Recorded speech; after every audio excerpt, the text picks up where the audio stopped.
diantemno jam diantemno.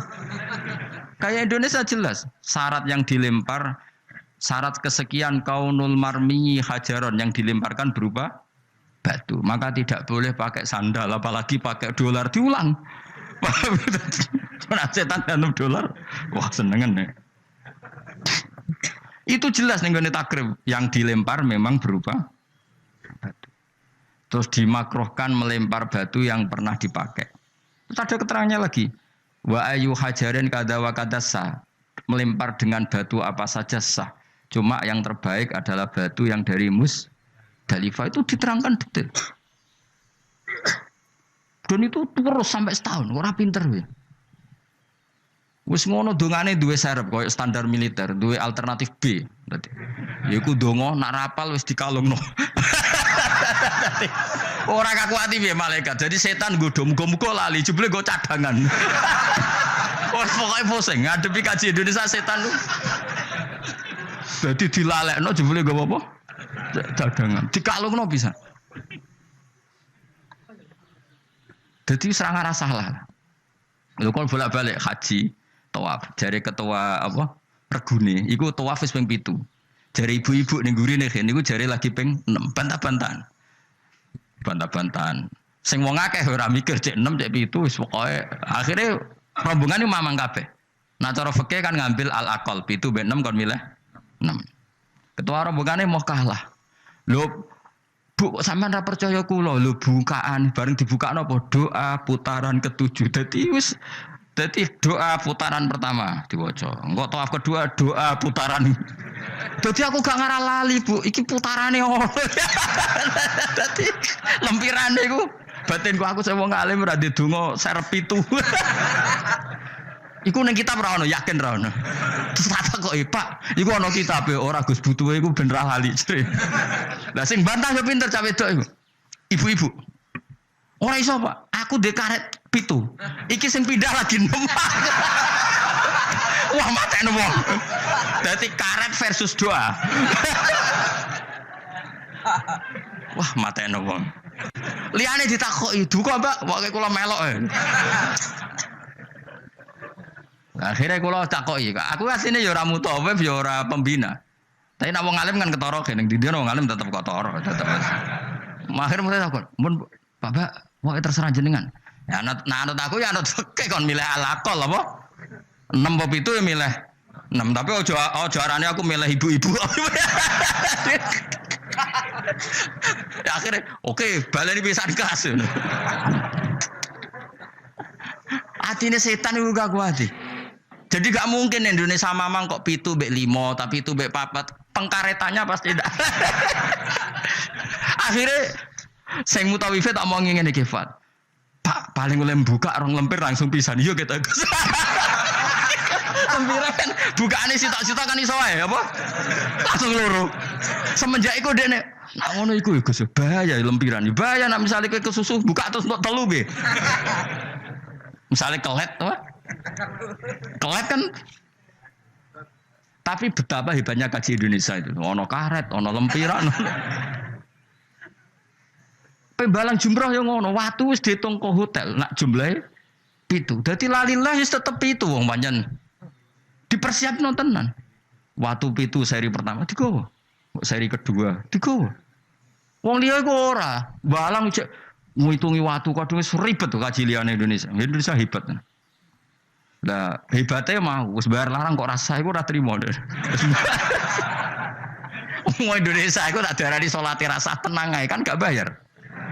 Tapi nak darani kajine rasa. Wah. Ngamuk mesti.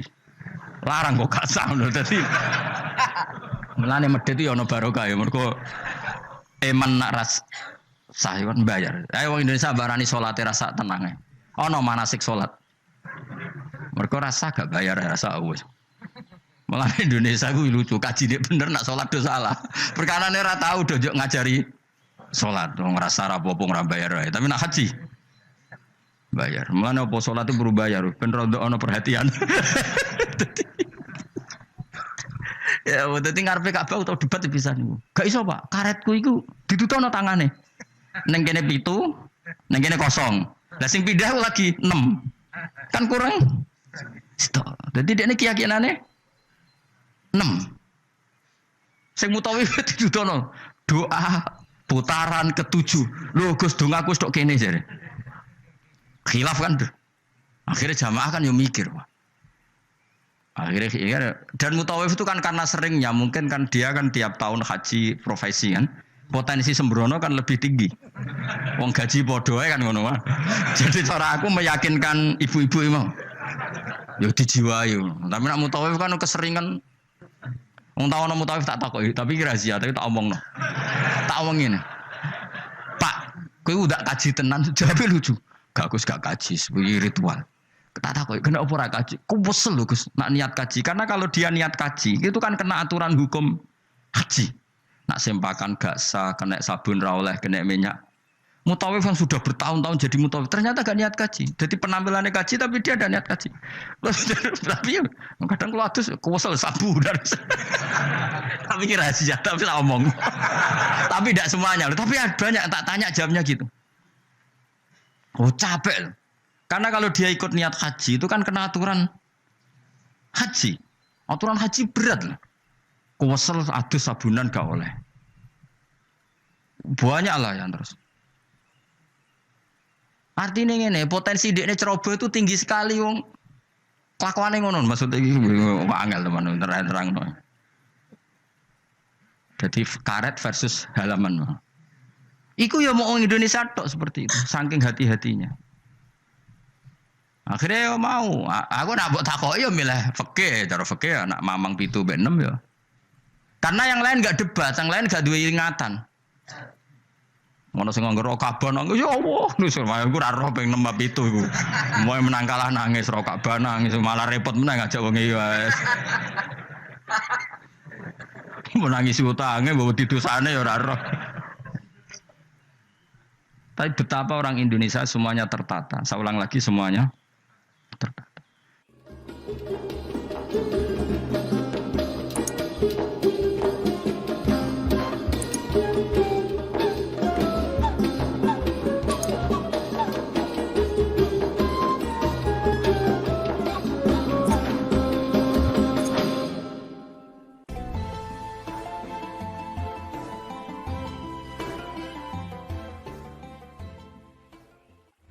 Agar terus mendapatkan pemberitahuan video baru, silakan subscribe dan aktifkan tombol lonceng. Saya ngaji banyak. Nabi Isa itu kalau orangnya ceria sekali. Pernah ditegur sama Nabi Yahya. Mali aro kadohikan, ka'annaka amin tamin makrillah. Saya melihat kamu kok selalu senyum ceria, seakan-akan tidak ada adabnya Allah. Terus Nabi Isa balas ke Yahya, mali aroka abisan ka'annaka ayista min rahmatillah. Kamu kok merengut terus koyo ning donya ora ana rahmat. Jadi kamu milih mana? Senyum terus apa merengut terus? Partainya hanya 2, Nabi Yahya sama Nabi Isa. Jadi khazanah itu banyak. Untuk melawan penyakit itu ketakutan itu bahaya. Karena bisa mengganggu imunitas tubuh. Orang harus percaya diri, harus pede. Meskipun harus hati-hati, tapi harus tetap pede. Dengan demikian imunitas tubuh kita terjaga. Jadi ya sudah seperti itu. Semua orang punya cara untuk menjaga diri masing-masing. Kemudian tentang Pak Ahmad Siddiq, saya tahu banyak karena dulu saya masih ingat. Ini sekaligus ijazah pada cucu-cucunya. Kalau sama anaknya tidak berani saya. Sama cucu-cucunya. Saya masih ingat Mbah Ahmad Siddiq itu sangat loyal sama yang namanya negara. Kita tahu beliau adalah termasuk orang yang bintang ketika Muktamar Situbondo, ketika NU pertama kali nerima asas tunggal yaitu Pancasila. Kayak apa ulama-ulama kita, ya mulai Mbah Ahmad Siddiq, Mbah Ali Maksum, Gus Dur, Mbah As'ad semuanya lah. Termasuk Mbah Mun semuanya loyal sama negara sehingga NU menerima asas tunggal. Itu saya masih ingat karena Bapak dulu perwakilan dari NU cabang Lasem. Beliau pernah ngundang Mbah Ahmad Siddiq di sini zaman itu zaman Pak D. Dzufar, ikut ngundang ke sini Bapak saya. Itu saya menangi beliau ngisi pengajian di hallnya buyut saya Mbah Umar bin Arabi. Jadi saya ini zuriyahnya Mbak Umar bin Arabi, sama dengan keluarganya Kiai Hamid Pasuruan. Itu beliau cerita bahwa kemenangan Islam itu tidak harus kita yang menang kangelan. Kadang Allah bikin orang lain yang kangelan, kita yang ikut menang. Jadi dulu kata beliau, banyak ulama ketika kita diserang Jepang, saya masih ingat, saya karena pas itu ikut ke Lasem, karena saya santri sarang, Mbah Mun ngisi di Lasem, saya ikut di Lasem karena saya masih keluarga. Itu ulama-ulama itu mimpi dibacakan ayat ghulibatir rum fi adnal ardi wa hum mim ba'di ghalabihim sayaghlibun fi bid'i sinin lillahil amru min qablu wa min ba'du wa yawma idzi yafrahul mu'minun. Itu dulu itu ada pertarungan besar antara kerajaan Romawi dan kerajaan apa? Persia. Kita tahu Romawi itu Nasrani. Saya ulang lagi, Nasrani. Nasrani itu percaya adanya Allah, adanya Tuhan, dan percaya adanya kitab samawi. Sementara musuhnya itu Persia, orang yang tidak bertuhan, tidak berdasar kitab samawi. Ketika Persia mengalahkan Romawi, itu orang Islam ikut susah, karena terus dibully sama orang-orang kafir Mekah. Orang kafir Mekah adalah orang yang tidak punya kitab samawi. Katanya orang kafir Mekah, iku lho balamu. Jute duwe kitab, jarene di hubungan mbek langit, nyatane perang keok. Paling kon ya padha. Jadi ada analogi bahwa kalahnya orang Nasrani itu dianggap simbol kekalahan orang yang bertautan atau berhubungan dengan langit. Akhirnya orang Islam susah. Saking susahnya orang Islam sampai Abu Bakar itu tanya, ya Rasulullah, lalu orang Romawi menang itu kapan? Terus ada surat turun, fi bid'i sinin. Ya kira-kira 3. Abu Bakar pas itu belum alim-alim amat. Jadi ngartikan 3 itu ya 3 betul. Sehingga beliau masyhur itu. Cara Jawa totoan itu kimar.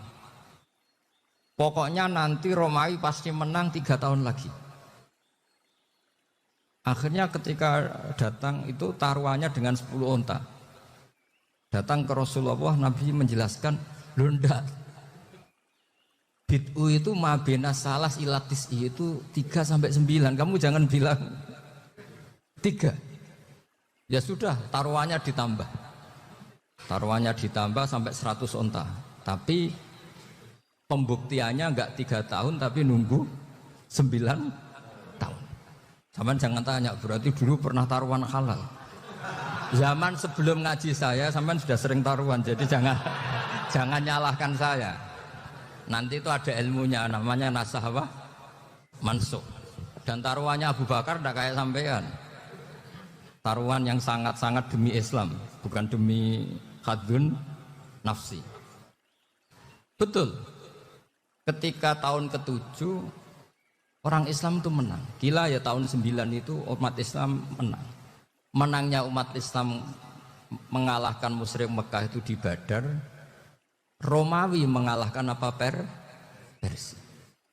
Gara-gara Romawi mengalahkan Persia itu cara berpikir orang itu rubah. Ternyata langit itu ada, kekuatan langit itu ada.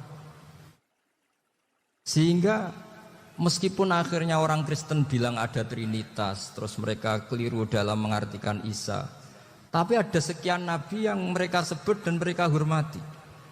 Ada sekian kesamaan. Sehingga dalam Islam, saya ulang lagi, dalam Islam, andai kan disuruh milih orang komunis sama orang Nasrani, Islam tentu sama-sama kerjasama, milih sama yang Nasrani, karena ini ahli kitab. Kerjasama loh, bukan milih menjadi Nasrani. Nanti kamu salah paham, senangannya terus bully. Itu semangatnya pasti hasad. Nah, terus lalu relevansinya dengan Indonesia gimana? Wa yauma idzi yafrahul mu'minun. Ketika orang Romawi yang punya kitab samawi mengalahkan Persia yang tidak punya kitab samawi, itu orang Islam ikut bunga, ikut gembira. Itu semua kiai banyak yang mimpi seperti itu. Ini cerita Mbah Ahmad Siddiq. Saya dengarin. Ternyata betul. Jepang itu nggak dikalahkan Indonesia. Jepang, Hiroshima dan Nagasaki dibom oleh apa? Sekutu. Akhirnya Jepang pulang. Pas Jepang pulang, Indonesia merdeka.